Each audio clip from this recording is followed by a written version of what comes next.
I asked Declan for a divorce. I don't want anything, I said, except the money. Declan sneered.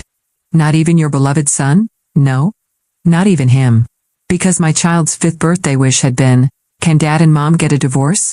I want Aunt Fiona to be my mom. I handed Declan the divorce papers. He glanced at them like they were just another routine document on his desk. His eyes were cold, indifferent. Any passion he once had for me probably only existed in those endless nights. Adeline, pick a better time to throw a tantrum. This is the office, he said. He was convinced I wouldn't go through with it. Just another attempt, he thought, to make him jealous. I'm not causing a scene, I replied. But I was, or so they said, just for waiting 3 hours in the reception like a common visitor, enduring the pitiful looks. Miss Fiona, of course, never had to wait. So it's true? Mr. Declan really doesn't like his wife? Yes, someone whispered. He's always liked Fiona. I want a divorce, Declan. The sooner the better. Adeline, what are you doing? Only then did he lower his eyes to the papers. You really want to divorce me? For this small amount of money?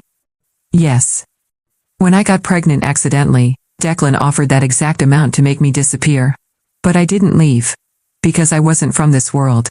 Having Finn and marrying Declan was a mission assigned to me. No matter how hard I tried, I could never warm Declan's heart. This money now, it was compensation. 50 million meant nothing to him. But to me, it was enough to buy freedom. Declan stood up. Towering in his tailored suit, he looked down at me, sneering again. Just the money.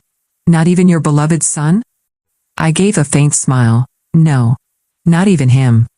I had loved Finn. After all, he carried my blood. For 5 years, I gave him all my patience, all my care. But maybe because of Declan, I could never bring myself to love him unconditionally. Declan only glanced at Finn once after he was born and said, "He looks like Adeline," then handed him to the nanny. But strangely, Finn adored Declan. He had a gift for language. At 3, he sternly told me, "It's your fault Dad doesn't come home." At 4, he met Fiona, who had just returned from her divorce abroad. He came home and told the nanny. No wonder Dad likes Aunt Fiona. I like her too. She's nicer and makes me happier than Mom. All because I didn't let him eat too many sweets. He had pouted angrily. I came out of the kitchen and heard it all. I tried to stay calm. "Finn, I'll make you new candies. Pear and hawthorn, sweet and healthy." He grabbed the treats I made, threw them in the trash. "I don't want your garbage. I want the fancy ones Fiona brought from Italy." He looked just like Declan, cold, ungrateful. Especially on his 5th birthday, when both father and son invited Fiona. As the candles were being lit, the long-absent voice of the system suddenly echoed in my mind. "Host, it's been a while. I'm back." I stepped outside instinctively. "Your task is complete. You've earned enough points to return. You can stay if you want. You have a family here. In your original world, you're alone." I hesitated. And then Finn made the decision for me. I had just stepped back inside the hall when I heard his birthday wish, loud, clear, with no effort to hide it. "Can Dad and Mom get a divorce? I want Aunt Fiona to be my mom." Fiona laughed, trying to cover her glee with her hand. "Oh, you can't say things like that, sweetheart." But her eyes sparkled. I smiled faintly and said to the system, "Take me home. I don't want to stay another second." But the system hit me with bad news. Due to transfer overload, there's now a waiting period. I was stunned. "Like your human divorce law," the system added. "You have to wait." "Wait for what? How long?" 3 years. 3 years? Are you afraid I'll rot in the meantime? The system replied, "As compensation, I'll add 30% extra points so you can redeem a healthier body when you wake up." Fine. I'll get the divorce first. That's why I'm standing in Declan's office again. "Declan, let's divorce." He lit a cigarette and blew out a smoke ring. "Adeline, did you forget? 5 years ago, you said you'd die without Finn." I remembered. That was when Fiona got married abroad. Declan had tormented me for an entire night. I got sick, ran a high fever alone for 3 days. In my haze, I forgot to take that kind of medicine. I got pregnant. With Finn. Declan wanted me to abort. But the system warned me, aborting now means mission failure. You know the consequences. I begged him. If I lose the child, I'll die. Declan, always ruthless, even to himself, only ever had a weakness for Fiona. They grew up in the same orphanage. She once saved his life. Later, she was adopted by a wealthy family. Declan rose from nothing, hoping one day to win the favor of Fiona's adoptive parents. But just before he gave her the pink diamond, she got married. And much later, I learned the real reason Declan proposed to me. Fiona had said, "Declan, I'm married now. I hope to hear good news from you." I looked at his handsome face and thought, I hope I never see you again. I'm doing you a favor, I said. You and Finn like Fiona. After the divorce, you can be a happy family. Declan narrowed his eyes. He tilted my chin with his fingers, then sneered. Playing hard to get? Fine. Add a clause.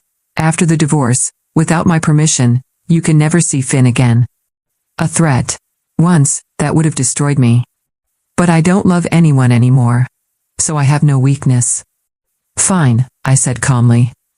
He hesitated, then signed and threw the copy at me. I picked it up and turned to leave. Get out of the Declan house tonight, he muttered. I paused at the door and smiled. The divorce certificate isn't final yet. You're kicking me out early? Pay the alimony in advance. Thank you. He was furious, but I knew him. He was generous with money. The 50 million would arrive by morning. Good. Watching me walk away without looking back, Declan felt uneasy. Mr. Quinn entered. Boss. Is Adeline really divorcing you? Declan exhaled smoke. She's bluffing. She won't leave Finn. Mr. Quinn chuckled. She loves you both too much. Probably just needs a little coaxing. No need. She'll be back in 3 months, begging for forgiveness. But as he looked out from the 30th floor, at the city lights flickering below, he remembered Adeline's red eyes years ago. Declan, I'm not just doing this for the mission. I really like you. She had trembled beneath him like a frightened rabbit. Now she was walking away. And for the first time, he wasn't sure she'd ever come back. Declan thought I was bluffing. Even after I signed the divorce papers with steady hands, even after I walked out of his office without shedding a single tear, he still believed I would crawl back, because of Finn. Because of the child I had raised, loved, and devoted my life to for 5 long years. But he didn't understand. When love dies, so does fear. I returned to the house we used to share, no, the house he let me live in. My steps were quiet, calculated. I wasn't packing memories. I was packing necessities. I had one small suitcase. Clothes I had bought with my own money. A few books. My journals. I left behind the pearls, the dresses, even the gifts I once thought meant something. They didn't. I wasn't halfway through the hallway when I heard the familiar clicking of candy wrappers on the marble floor. Finn sat cross-legged in the living room, eyes glued to a tablet. His little fingers swiped across the screen while his mouth chewed on bright-colored sweets. Aunt Fiona gave these to me. Dad said I can have as many as I want, he said without even looking up. Don't start lecturing me. I smiled, though my heart had long since stopped aching. I'm not here to lecture, I said softly. Eat 100 if you like. It's your teeth. That made him pause. He glanced up, confused by the tone. But I had already crouched down, brushing his cheek with my fingertips one last time. I'm leaving, Finn. Where to? I'm making space for your new mom. His little brows furrowed. Mom, don't say dumb things. Dad said you're an orphan too. You have nowhere else to go. So stop pretending. I stood up, biting back any reaction. Be well, Finn. He didn't respond. Just resumed his game. I didn't tell him that this was his last chance to stop me. I rolled my suitcase to the door and opened it without hesitation. The Declan household, once my entire world, stood cold behind me. No one tried to stop me. Not even the nanny who had once thanked me for defending her against Fiona's harsh tongue. Everyone had chosen their side. I checked into a modest hotel downtown. Not luxurious, not poor, just quiet. Quiet enough to hear myself think. I lay on the bed and stared at the ceiling, unsure what emotion I was supposed to feel. Relief? Bitterness? Emptiness? The system buzzed in my head like static. Host, you're in the post-mission stage. Please remain in this world until your exit transfer is approved. How long again? I whispered aloud. 3 years. 3 years of waiting. 3 years of rebuilding. I stared at my reflection in the mirror above the desk. I looked older than I remembered. Not physically, but in the eyes. I had tried everything to make Declan love me. Smiles, patience, sacrifices. But nothing could compete with his devotion to Fiona. And now, I was done competing. The next morning, a message popped up on my phone. Bank deposit, $50 million. Compensation complete. It was strange how numbers on a screen could feel so heavy. But I wouldn't waste it. This money wasn't just a payout, it was my beginning. I found a small apartment overlooking the river. Nothing grand, but it had sunlight in the mornings and silence at night. That was all I needed. I used the money to quietly enroll in business courses. After all, I had spent 5 years watching a corporate mogul operate.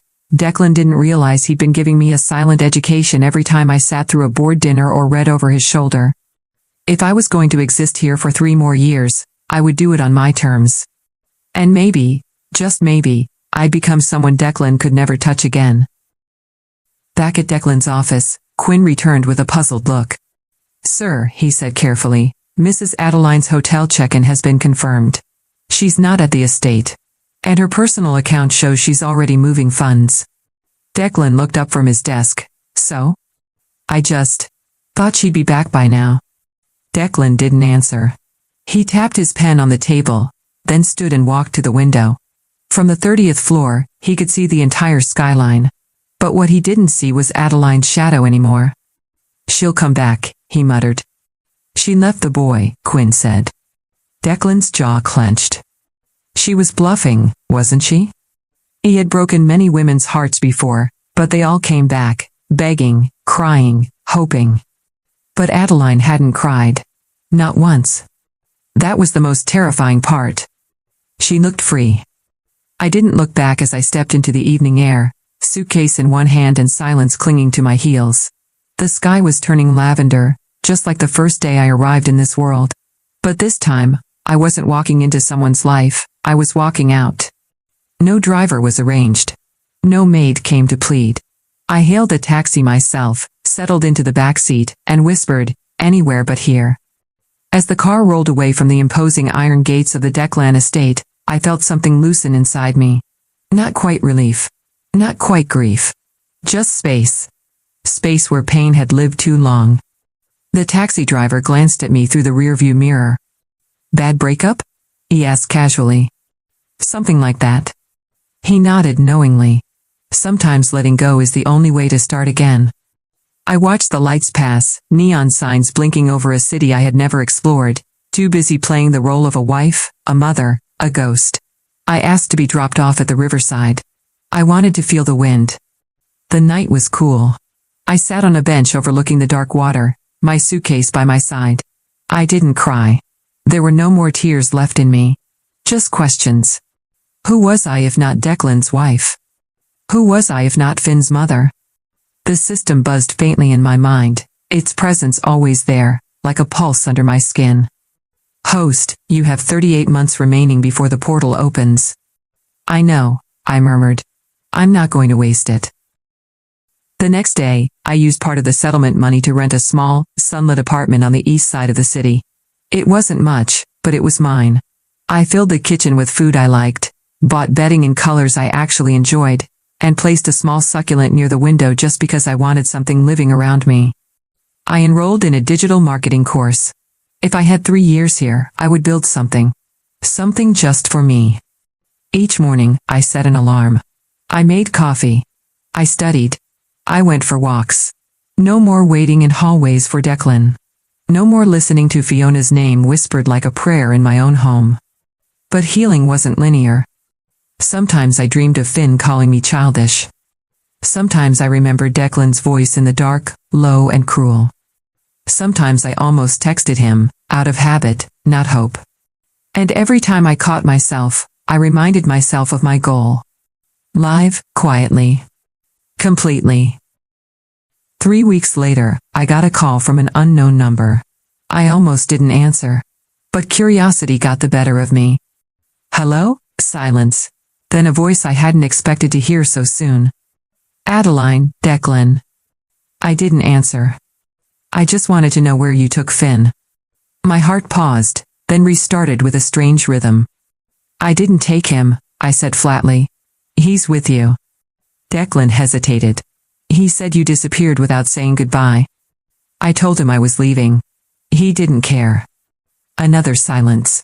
Then, softer, he's only 5. And he made his wish loud and clear.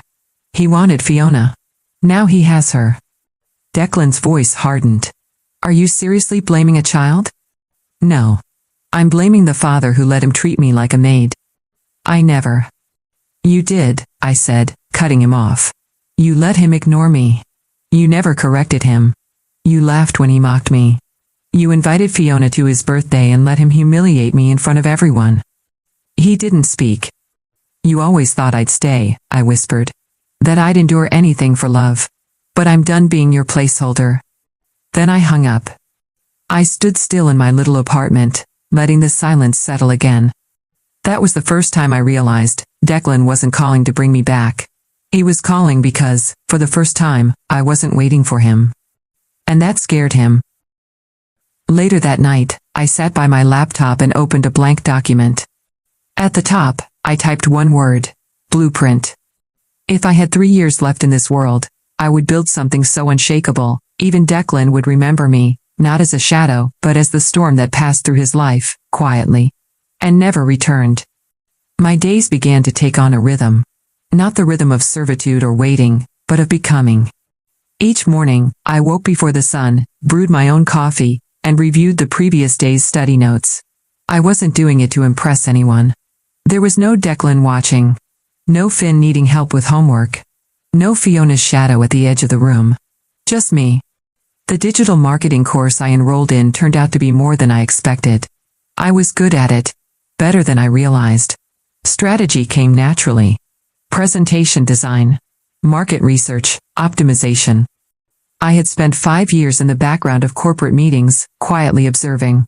Now I saw it for what it had always been, my training. 3 weeks into the course, one of the instructors posted a freelance job in a forum.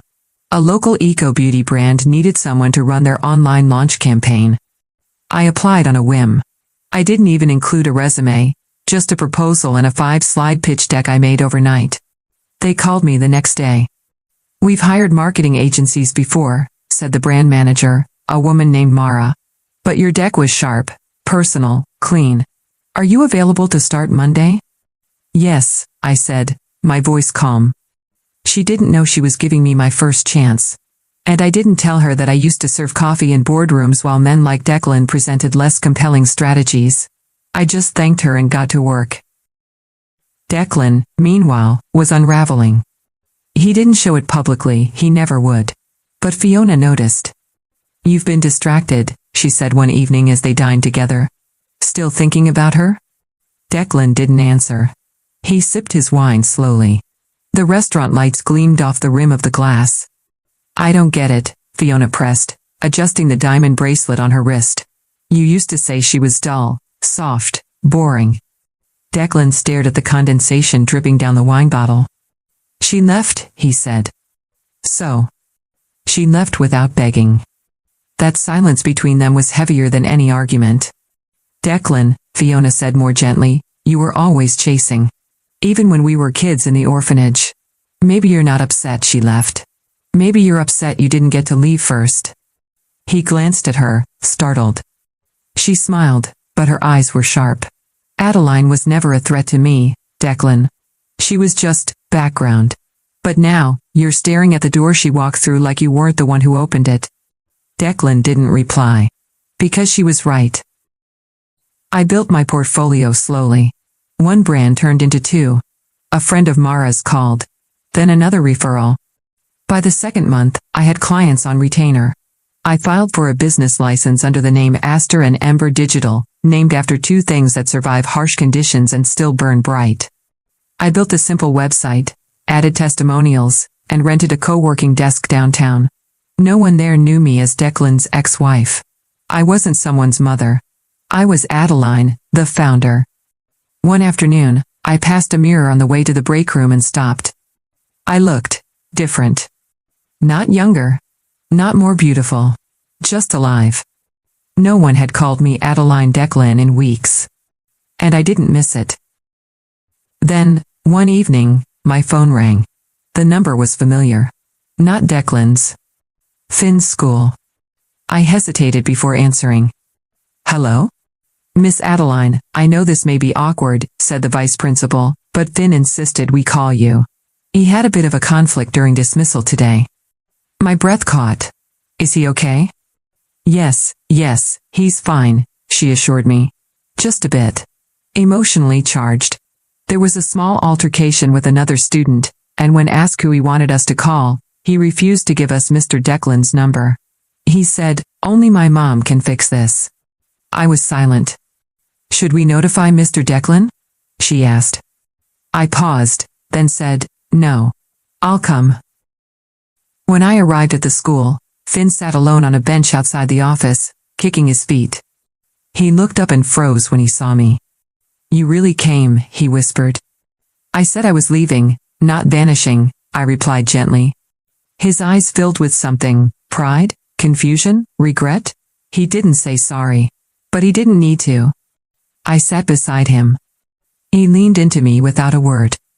And for the first time in weeks, I let my hand rest on his back. I wasn't here as Declan's wife. I wasn't here because of a mission. I was here because I chose to be. And that made all the difference. Finn didn't say much on the drive to my apartment. He stared out the window, his small hand clutching the strap of his backpack, face unreadable. I didn't press. Sometimes silence speaks louder than explanations. When we arrived, he looked around curiously. This is where you live now? Yes. It's small. It's enough. He hesitated at the door. Can I come in? You're already here, aren't you? I smiled gently and opened it. He stepped inside and looked around.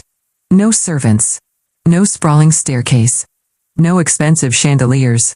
Just one clean living room, a table with my laptop, a few open textbooks, and the faint scent of ginger tea. You don't have a TV? I do, I said, pointing to the modest screen mounted on the wall. But I don't use it much. He sat on the couch and stared at his hands. I punched Liam today.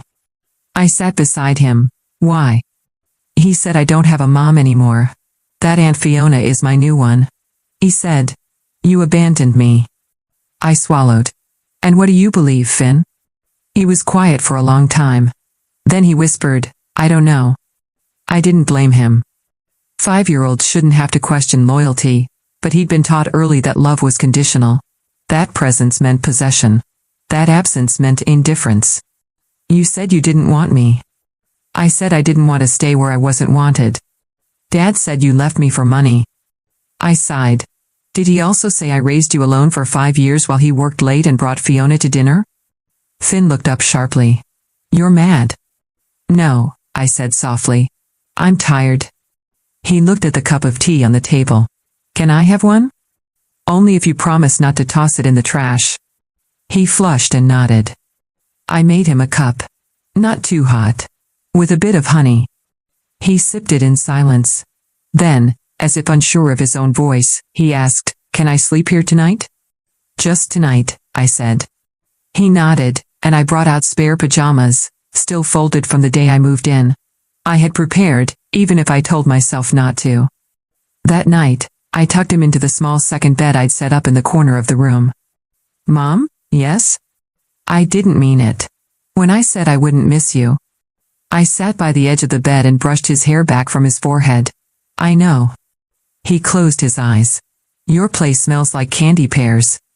That's because I made them this morning. He didn't respond. He was asleep. The next morning, I walked him back to school. We didn't talk much, but he held my hand the whole way. When we reached the gate, he finally let go. Will I see you again? Whenever you need me. He smiled a little. Not quite an apology. Not quite forgiveness. But something close. That afternoon, I received a call from Declan. I let it ring. He called again. I silenced it. On the third attempt, I answered. What? You took Finn. He called me. He asked for me. He's my son. And mine. But unlike you, I came when he called. Declan's voice tightened. You're trying to win him over. No. I'm trying to give him the stability neither of us managed to provide. I don't need him to choose. But I won't let you erase me from his life just because you feel inconvenienced. There was a pause. You sound different. That's because I am. I ended the call. I wasn't angry. I was done explaining myself. That weekend, I landed another major client. A tech startup looking for a rebrand. Their budget was modest, but their product was good.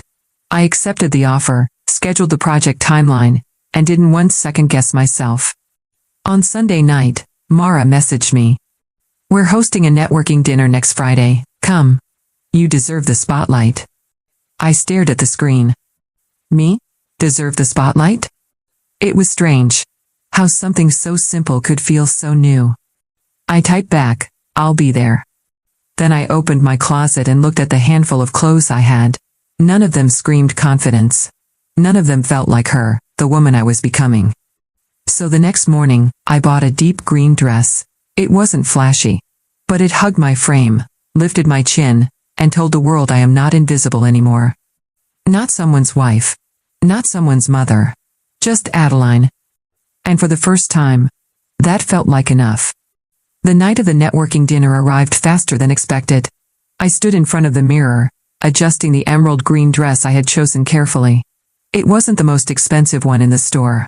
But it was the first piece of clothing I had bought entirely for myself, without Declan's opinion, without Finn's sticky fingers pulling at the hem, and without a voice in my head asking, will this make me more acceptable? No. This dress wasn't about approval. It was about identity. I let my hair fall naturally and wore subtle makeup. The only accessory was a thin gold chain around my neck. I didn't need anything more. At the venue, I was greeted by Mara with a warm hug. You look incredible, she said sincerely. I'm glad you came. The space was intimate, nothing like the grand halls Declan used to host his corporate events in. No egos in suits measuring power by wine labels. Just creative professionals, entrepreneurs, and people who believed in building from scratch. People like me. I was introduced to several business owners. A florist launching her e-commerce site. A couple who ran a vegan cafe. A quiet software engineer developing an app for children with learning differences. When I spoke, they listened. Not because I carried a famous last name. But because I had ideas worth hearing. I gave feedback. Jotted down notes. Shared contacts. Mara pulled me aside near the end of the night. Adeline, I wasn't kidding. You're made for this. When I look at you, I see someone who's going to build something real, something lasting. I smiled, not because of the compliment, but because, for once, I believed it too.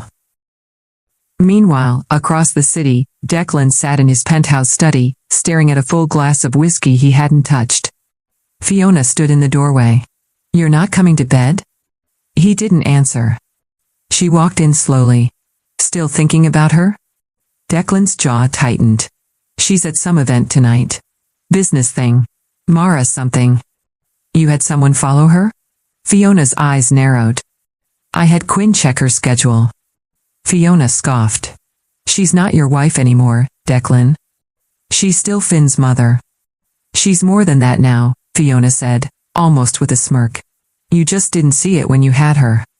Declan finally took a sip. She was soft. Too soft. No, Fiona replied. She was kind. And you mistook that for weakness. Now she's strong. And that terrifies you. Declan didn't respond. But his silence was confirmation enough. After the event, I didn't go straight home.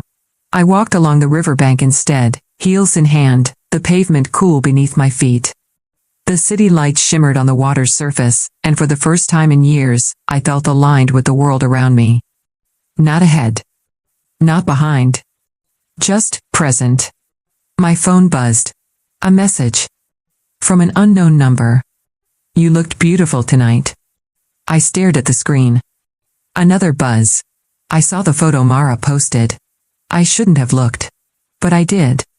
I didn't need to ask who it was. Declan. I didn't reply. Instead, I tucked the phone into my purse and kept walking. Let him look. Let him realize what he lost.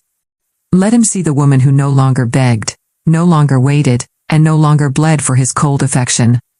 I had nothing more to say. Because sometimes, silence is the loudest goodbye. The days after the networking event passed in quiet momentum. Projects piled up, but I welcomed the wait.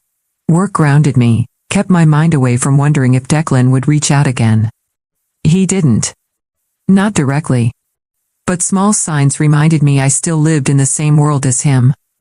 A client canceled suddenly, only to return a day later, sheepishly admitting Declan's team had contacted them.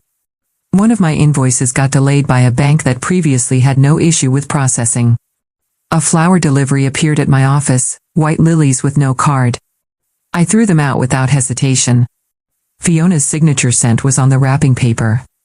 So subtle. So predictable. They didn't want me back. They just wanted to know if I was still breakable. I wasn't. Finn called me on a Thursday night. Mom, guess what? What? I got a perfect score on my reading quiz. That's amazing. Dad said I should call you because you like those kinds of things. I paused. He said that? Yeah. He also asked if I wanted to invite you to the family brunch this weekend. Family brunch. I hadn't heard those words in so long that I almost laughed. Is Fiona going? I asked. Yes, then no. Finn was silent on the other end. I softened my voice. Thank you for inviting me. I'm really proud of you, but not this time. He didn't argue. Just said, okay. I get it. And for once, I think he really did. The next morning, Mara called me into a meeting. We've been invited to a corporate summit next month, she said. I want you to speak. Me? You've built a personal brand in under 3 months. You've landed 7 clients. You're mentoring freelancers. That's something people need to hear. I blinked. I'm not sure I'm ready for. You're more than ready, Adeline, she interrupted. You just haven't gotten used to being seen. She was right. For so long, I'd been background, support, scenery to someone else's spotlight. But now I was being invited to take the stage. I nodded slowly. Okay, I'll do it. Mara grinned. That's what I like to hear. That weekend, I took a walk through the park while the brunch I refused to attend was likely being served on white tablecloths under perfect lighting. I wasn't envious.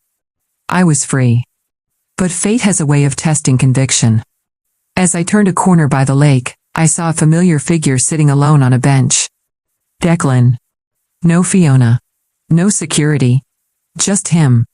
He looked up, and for a moment, we stared at each other like two strangers trying to place where they had met before. He stood slowly. Not as confident as I remembered. Adeline, Declan. He glanced at the bench. Sit? I hesitated. Then sat, on the far edge. He didn't touch me. Didn't even reach across the space. I came alone today, he said. Finn's with Fiona. She wanted to teach him how to make cucumber sandwiches. I raised an eyebrow. That sounds dry. He huffed a laugh. It is. A pause. I saw your name on the summit list, he finally said. I didn't know you followed marketing events. I don't. Quinn does. Of course. I just wanted to say. He trailed off, the words clearly unfamiliar in his mouth. I underestimated you. I looked out at the lake. You never really tried to estimate me at all. That's fair, he admitted. Another silence. Then he said, Do you hate me? I turned to him. No. Hating you would still mean I cared. His jaw flexed slightly. I just want to be part of Finn's life, I added. But only on my terms. No more silent wars. No more subtle threats. And definitely no more lilies. He gave a tight nod. Understood. He stood, looking somehow taller and smaller at the same time. Congratulations, Adeline. On everything. I didn't say thank you. He didn't expect me to. He walked away slowly. And I didn't look back. Because now, finally, I was looking forward. The summit hall was grand, glass ceilings, soft lighting, and a buzzing crowd dressed in tailored ambition. I stood behind the curtain, fingers wrapped around the edge of my note cards, heart beating in a calm, even rhythm. 3 months ago, I was kneeling beside Finn's bed, whispering promises I wasn't sure I could keep. 2 months ago, I was buying secondhand furniture and boiling rice in silence. 1 month ago, I was debating if I even had a voice worth hearing. Now, I was about to walk on stage. Not as Declan's wife. Not as anyone's background character. But as Adeline, founder of Aster and Ember Digital. A woman who had built her own identity from ashes. Mara gave me a reassuring smile from the first row. The host introduced me. I stepped out, heels clicking against polished floors, green dress flowing like calm defiance. The lights didn't blind me. They welcomed me. I took the mic and spoke. 3 months ago, I signed my name on a blank page. A divorce document, yes, but more than that, it was a resignation letter. I quit pretending I was happy. I quit living on the sidelines. At the time, I didn't know what came next. But I knew one thing, starting over doesn't mean starting from nothing. Because even pain teaches us something. Even silence prepares us to listen. Even rejection gives us clarity. I spoke for 12 minutes. I ended with, "Today, I run a business. But more importantly, I run my life. On my terms. No more apologies. No more waiting for permission." The applause was real, standing, warm, loud. I stepped off the stage lighter than I had felt in years. That evening, I received a text from an unknown number. I watched the live stream. "I always thought you were soft. I never realized soft could be steel. D." I didn't reply. But I smiled. The following week, Finn came to visit again, this time by choice. He had his backpack, a crooked grin, and 2 mismatched socks. "I missed you," he said, hugging me without shame. I made him ginger tea with honey. He asked if I could help him with a school project. "Sure," I said. He lit up. We sat together, coloring a poster on ocean animals, his tiny fingers clutching crayons as he talked about sharks and jellyfish and Fiona's failed attempt at baking. "She doesn't know how to use a mixer," he whispered. I laughed. "Well, that takes practice." "She's not like you," he said. I paused. "That's okay. She doesn't have to be." "But I'm glad you're my mom," he said, looking up at me. "Even if you're not here every day." I swallowed hard. "Thank you, Finn." He returned to coloring. I watched him and realized, this, too, was healing. Not perfection. Not constant affection. But honest connection. Later that night, I got an email. Subject, investment opportunity. From Quinn Harrington. Adeline. Mr. Declan would like to offer a potential investment in Aster and Ember Digital. As a gesture of recognition. No conditions attached. Let us know if you're open to discussing. I stared at the message. Recognition. Not reconciliation. Not manipulation. Just acknowledgement. I didn't delete it. But I didn't reply either. Some things don't need closure. Some things are the closure. Because the truth is, I didn't want his money. I already had something more valuable. Myself. And this time, I was never giving her up again. A week after the summit, the emails didn't stop.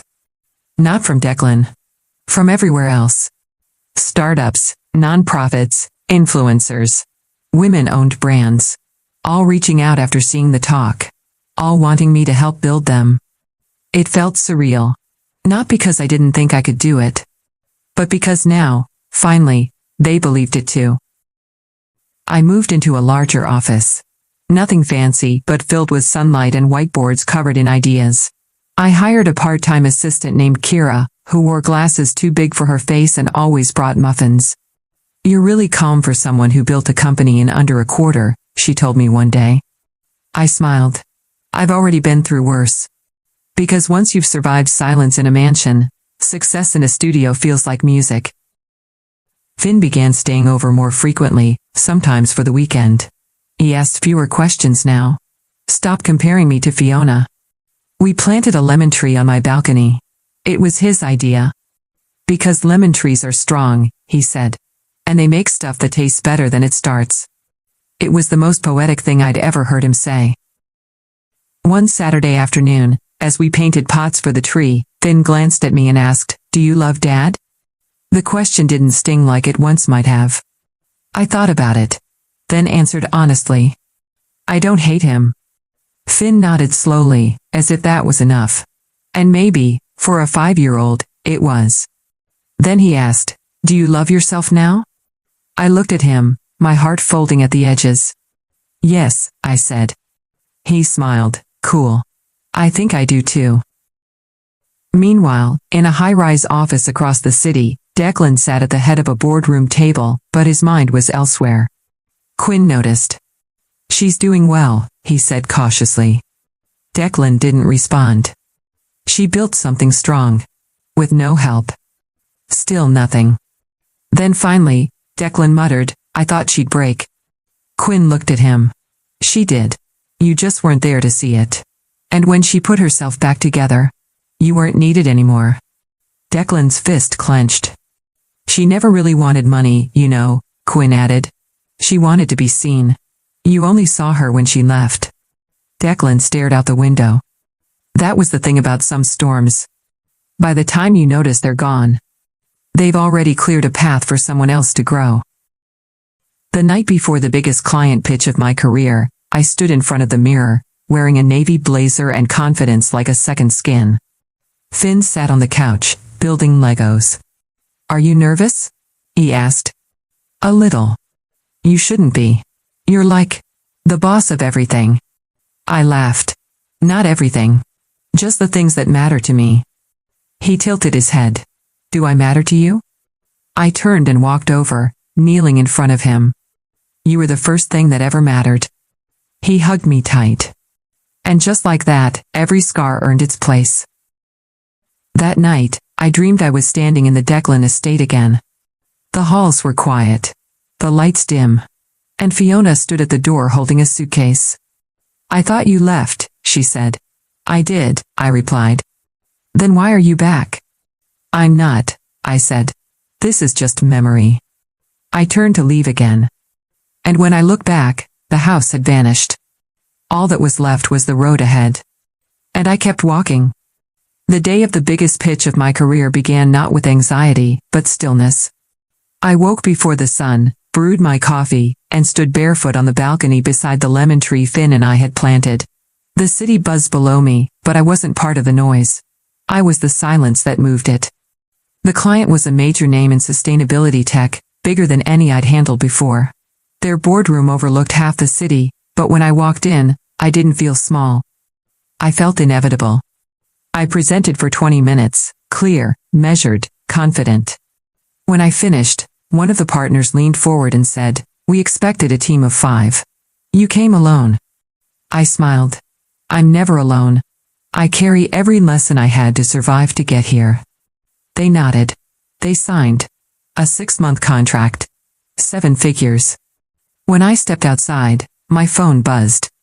A single message. From Declan, "Congratulations. I always knew you were capable. I just didn't know it would be without me." I stared at the screen. Then I deleted the message. Not out of bitterness, but because I had no space left in my life for the people who only saw my worth after I walked away. That evening, Finn and I celebrated with lemon cake and a silly movie. He wore pajamas with stars on them and insisted on sleeping on the couch. Halfway through the movie, he looked up at me and asked, "Is this the part where the mom goes back to the castle?" I laughed. "No, sweetheart. This mom doesn't go back. Ever? Never." "Good," he said. That place was cold anyway. I kissed the top of his head and let the credits roll. In the weeks that followed, the growth didn't stop. My face appeared on a feature for Women in Business Weekly. I was invited to join a mentor circle for rising female entrepreneurs. Aster and Ember expanded to a team of 4. And one morning, I woke up to an envelope at my doorstep. No return address. Inside, A photo. Me, Finn, and our lemon tree. On the back, scrawled in a familiar hand. You were always the fire. I was just too cold to see it. I closed the envelope and placed it in a drawer. That story was over. Months later, at another conference, someone asked me during a Q&A. If you could go back to the beginning, would you change anything? I thought about it. The silence. The shame. The birthday wish that broke me. The mission. The system. The coma. The betrayal. And then I smiled. No, I said. Because the woman I am now, she needed all of it to be born. So I didn't go back to Declan. I didn't rebuild the past. I built me. And this time, I didn't just survive. I stayed gone. And in doing so, I finally arrived.